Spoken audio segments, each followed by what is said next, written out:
Let's take a break. Coffee break tayo. Wala tayong cafecito.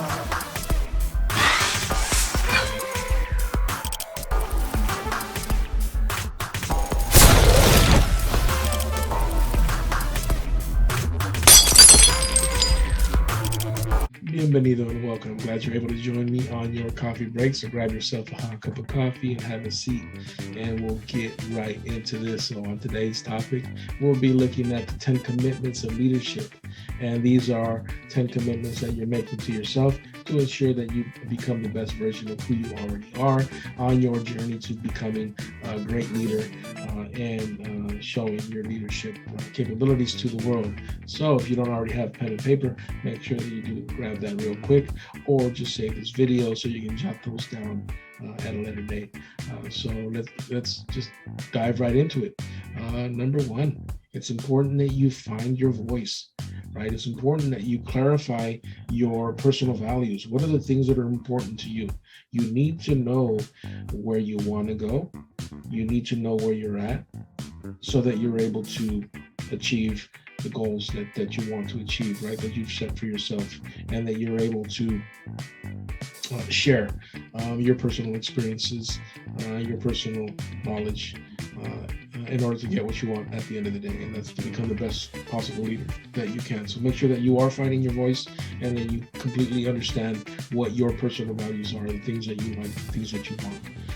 Make sure also, number two, that by aligning your actions with those shared values, you can't share your personal values with others unless you're showing them that you're adhering to those, right? So don't just talk the talk, walk the walk. Don't just preach, but make sure that you're following your own advice.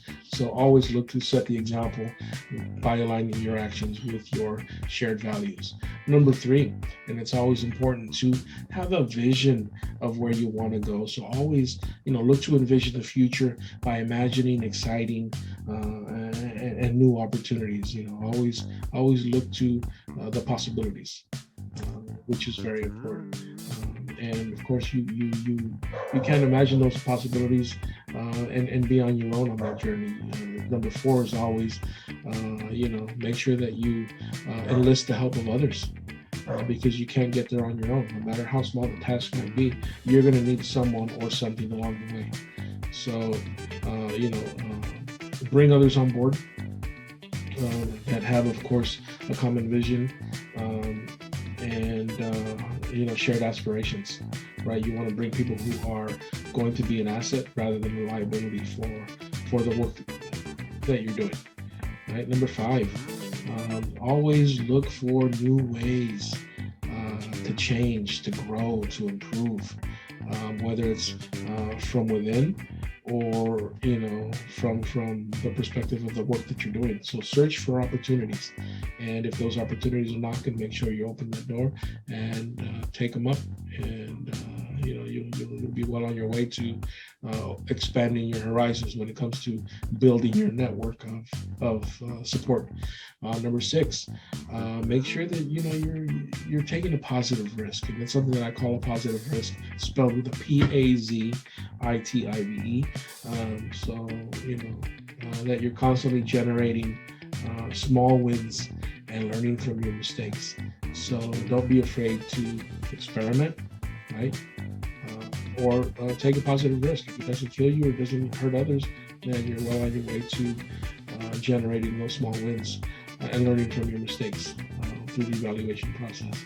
Number seven, it's important to always promote cooperation, promote cooperative goals, whether it's working with a team, whether it's working with coworkers, fellow students, what have you, which builds trust at the end of the day. So make sure that you're fostering collaboration and including others, in that process, so that others know that you have an open door and you're not afraid of joining forces.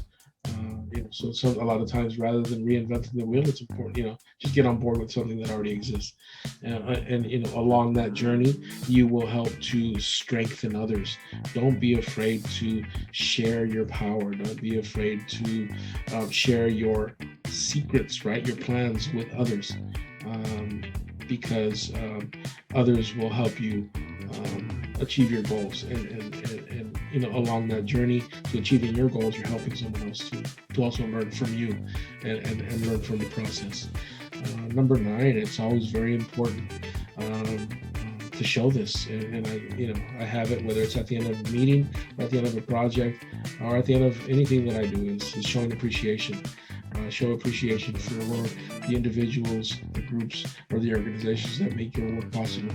So always recognize the contributions that others are bringing to the table, because again, you can't do it on your own. It's your success is due to other people supporting you, or other things supporting you. And rounding it off with number 10 is celebration. Celebrate. It's create a spirit of community through the celebration of these values, the celebration of these victories, the celebration of all those who were involved in the process to make these victories possible.